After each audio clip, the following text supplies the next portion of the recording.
champions Manchester City have been banned from competing in the Champions League for 2 years. If they're not in the Champions League, it means it drops down to 5th. Now that spot is wide open. Can Manchester United finally find consistency?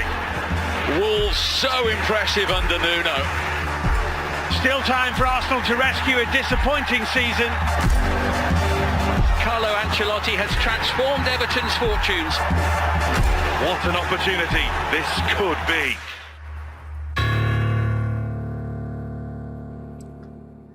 Evening, 3 games for you, all with significance in the race for Europe, plus all of yesterday's goals and Too Good, Too Bad, all in the company of Michael Richards and our emergency loan signing, Peter Crouch. We start at the Emirates, where Mikel Arteta faced his former club, Everton. It was a terrific game from a neutral's point of view.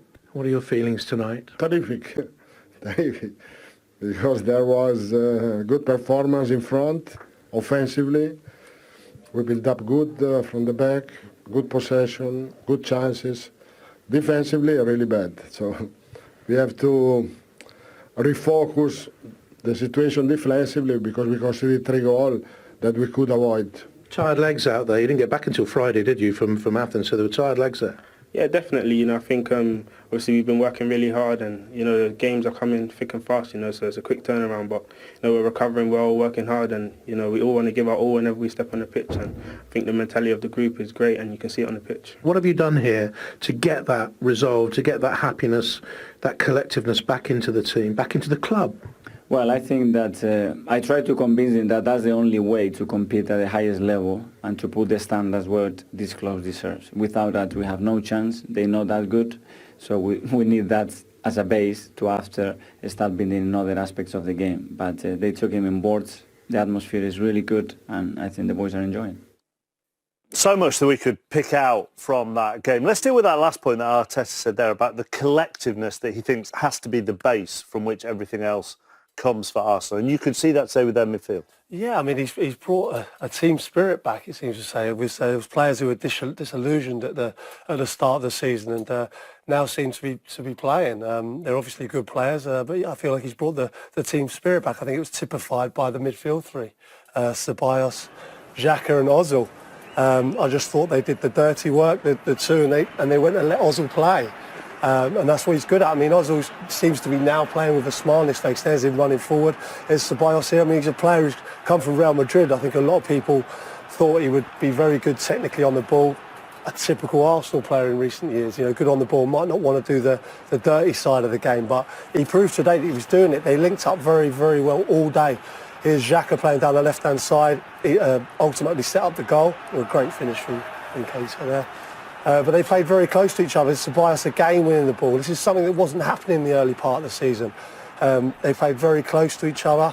Xhaka again just staying there and letting Ozil play. And like I say, he just played with a lot more freedom. He wanted the ball, and he was playing those cutting, incisive passes that we know he can play. Again here, playing close together, setting Ozil up again for another attack. Great awareness down the right-hand side, and they were backing up play all afternoon. Here they are, another tackle.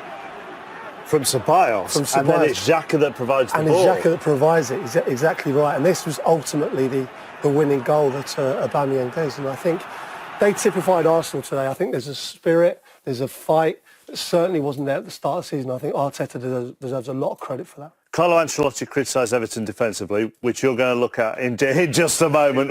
He's got a big grin on his face, ready to look at the defence. As far as the other point that Ancelotti made, they were good on the ball, they had possession, they played out well.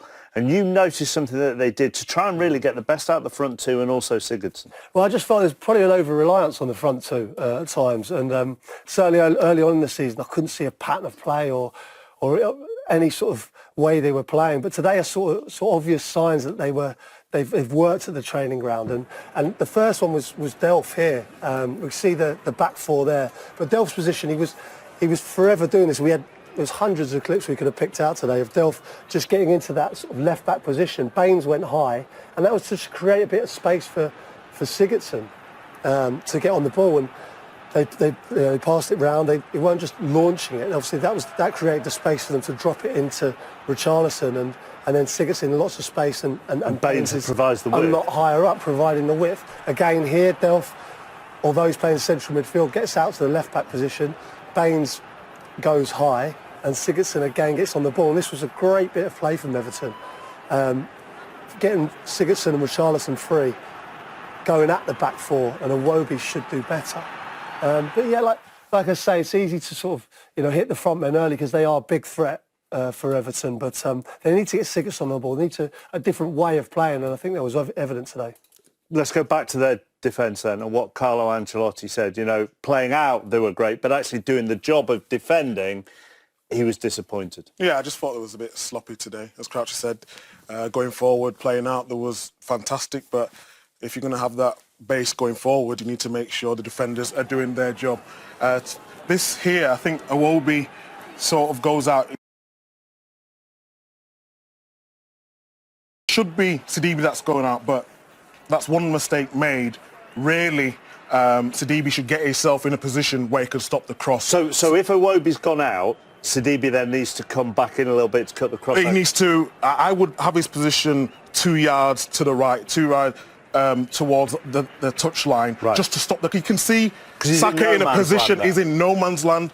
Schneiderlin's got the Arsenal player there, so he needs to move 2 yards just to stop that cross. Everyone could see Saka's got his foot back. He's about to cross it. Get yourself in a position where you can block that cross, which evidently you can't as we run it on because it just goes straight past. And it's a great cross. It's a great cross, and it's a great finish from Nketiah.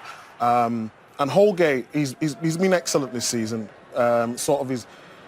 He's took onus of that defence when I've watched him this season, but him and Mina at times today, they found themselves in the wrong positions. You'll see here with Mina, he's 5 yards he's got time on the ball, and it's a lovely ball, and it's a great run. Take nothing away from the run from Aubameyang, and it's a great finish, but he's too forward there. He needs to drop off when the player's got time on the ball. Sidibe here, he's got Aubameyang. He's in a good position there, but just a little bit lazy. The passion and desire from Aubameyang gets a goal, and there's problems for Everton. I've watched them, and Holgate and Mina have actually done well, but like Peter was saying, if they're going to play this expansive football, they're going to make sure that they've got to defend right from the start as well. See the Arsenal and Everton records there under their new bosses. What both those new bosses have done have given them hope, really. Whatever the records are, they've given them hope. Considering where they were early part of the season, there's been a huge improvement in both sides. OK, and yeah, let's praise Bernd Leno as well, because so far your analysis has been criticism, and you're a very happy man. So let's do the praise, because it's all been praise from Peter so far. Constructive criticism. Constructive criticism. Bernd Leno, who could be blamed for Everton's second goal, won them the points in the second half. He was absolutely brilliant. This, if you look at it slowed down in slow motion here, I don't know if Calvert-Lewin thinks he's offside here, but his reaction to get off his line so quick and makes an astonishing save. And he epitomised what they did. Without him today, they would have lost the game. What's crucial about his goalkeeping today was so sharp off his line for everything. No matter if it's shot stopping, we see him there racing off his line. I would say it was a mistake for Richarlison's goal. I think he could have been braver, could have been better, but he recovered really, really well and was a star man for them. OK, let's move on. Manchester United. Just got to be a little bit more prolific, which I'm pretty sure he'll get with experience, but he's flying at the moment. He really is. Well, Don, then Arsenal did respond, and this goal was fantastic, wasn't it? From yeah, Saka came off the Arsenal. You can see why Ancelotti's upset, can't you? Because he doesn't make an extravagant run, a zigzag run. He just runs nice and straight in between Yerry Mina and Holgate. But as Hutch rightly said, the cross from Saka did everything for the goal.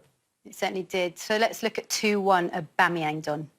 Yeah, I mean, Aubameyang was absolutely flying this season. And yeah, this was a guy I commentated an awful lot when he was at Dortmund. I knew how prolific he was. It's an area that he loves to be in. I mean, Sidibe, he shouldn't be, out wide. He should be a little bit more narrow alongside Yerry Mina. And if you're going to allow a ball into Aubameyang, allow it into his feet out wide.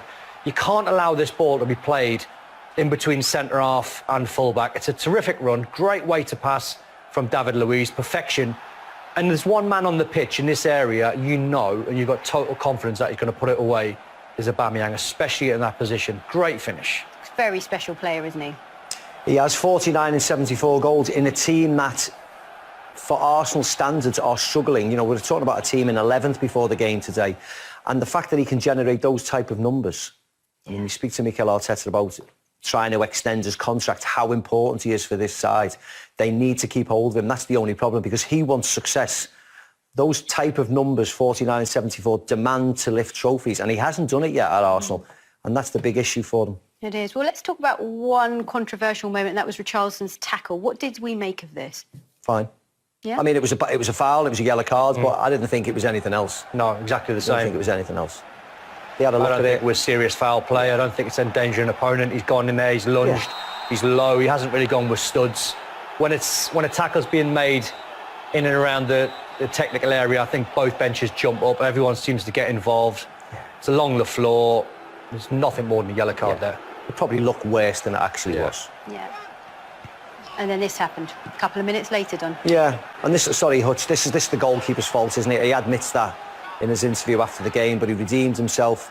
And again, another set piece where that's 6s and 7s. Yerry Mina gets a flick on. Richarlison gets the slightest of touches to divert it, but the goalkeeper has to be braver. Can't be flapping at that. You've got to. I mean, the best goalkeepers in the world, they take an injury there. Yeah. You know, you've got to be prepared to take a knock there, and he's not brave enough. Yeah, certainly so. Well, let's look at the second half now. And it was all level, wasn't it? This is where I'm thinking. It's very interesting. Who's going to have the mentality in the bottle to come out in the second half? Arsenal, being the home side, you know they're going to push. But it was hard at half-time to try and get a handle which way the first goal was going to go. Well, let's have a look at it. And this is how the second half unfolded. It again, a goal very early on. I mean, I don't even think Ancelotti took his seat by this point. I think it was 24 seconds, I think this was timed at, which is scandalous, really, because you've had the warnings. When you're involved in a game and there's 4 goals at half-time, you've got to be prepared for something that can happen very early on. Arsenal credit them because they were pushing. Great ball in for Pepe. He gets it on his left foot, but the marking's poor. I mean, Aubameyang should be marked. I mean, a prolific striker, you check your shoulders if you're an Everton player. And Space has never, ever scored a goal. You've got to make sure, and he is onside, it was close, but he was on. You've got to make sure now, if you're Yerry Mina, you're Sidibe, you pick him up. Yeah. I mean, the movement's okay. There's no real checking of any of angles. He sort of wanders in there, but that's a bad goal for Everton to concede just after half-time. Yeah, the best goal scorer on the pitch is the man who heads the ball, and you have to be close to them. Sidibe got caught out for Aubameyang's first, Arsenal's second goal with that simple run in and outside, and he got caught again there. He got caught again. It was great from Aubameyang, but you can understand why Carlo Ancelotti was a bit negative in his post-match comments, because that should have been simple enough. That wasn't a cross like Saka's for Arsenal's first goal. You know, it's come back and he's just got a yard of space on Sidibe, and that goal was really, really important because the game was, you didn't know which way the goal went, and suddenly Arsenal in the lead and they've got something to hold on to. And that's why I asked you how the Evertonians will sort of reflect on it, because they could have taken something from the game, couldn't they? They had more chances as well. Well, this is the reason why I think Evertonians will be not happy, obviously, because they lost the game, but they'll see signs that they didn't crumble. You know, many Everton sides and many other teams across the years have gone 3-2 behind in a 5-goal thriller. And you know there's going to be more chances, but they responded well. They created chances, and Calvert-Lewin was unlucky on 1 or 2 occasions. You know, Leno made a fantastic save from point blank, and there was a chance late on in the game. So they were pushing, and the dynamics of the game always lends you to, or leans towards the side that are behind, because when you're the home side and you've got the 3 points in the locker, you know, you're going to try and hang on. You're not necessarily going to go out for the next goal, and this is the big chance in the game. It's a brilliant save, a reaction save from Leno. You know, you can quite clearly see that Granit Xhaka was half-heartedly trying to stop the cross. It doesn't work hard enough to get, you know, back into a good position. And that's the wonder save, because if that goes in at 3-3, now you question, or you're looking at thinking, this is going to be interesting. Who's going to get the next goal of the game? Great save, though. It is. And this was the header right at the end, which wasn't it? Nice. They fell asleep. Nice ball in by Bernard, and again, when you look in, or you've played well, that just nestles in the bottom corner. Switched off, didn't they? 3v1. Good cross from Bernard, and when that comes off his head from the angle we had, Ancelotti thought it was in, and then you know when that's missed in injury time, you're thinking he ain't getting another one. Yeah, but I guess if we take a step back and look at Everton, at one point we were worrying. We were worried for them, weren't we? And now, considering where they are and how well they've performed under Ancelotti, you've got to be impressed. have to be impressed. Since Duncan took over that hard run of fixtures, they got really good results. And Carlos, galvanised them, didn't he? And Really Carlos taking them forward. This is only the second defeat. If they would have won today, which they could have easily done, they would have been 2 points off the Champions League spot. So it shows how far they've progressed. And the way they played today, we keep on reiterating, even though they lost, it was pleasing. That's one of the best I've seen them play this year. It really is. And I've seen them play a lot, Everton, this year. And it was great to see Andre Gomez as well, wasn't it? And by the way, what an impact he had. Yes. Because, yes, it was nice to see him on the pitch, but he played so well. He looked fit, he looked sharp. He's exactly what Everton need and Ancelotti needs as well, because he's a forward passing midfield player. They've got players in there, you know, that can keep hold of the ball and play sideways, but he's got an eye for a pass. He's brave on the ball. And I have to eat a little bit of humble pie. When they first signed him, and I'd seen quite a bit of him, I thought the Premier League might have been a little bit quick for him. Yeah. I thought I wasn't sure he could go box to box and have an impact, but what I've seen since he's been here, he's been absolutely brilliant because he's silky on the ball. Like I said, he's brave, he takes it under pressure and he can find a pass, and he was exceptional when he came on. Okay.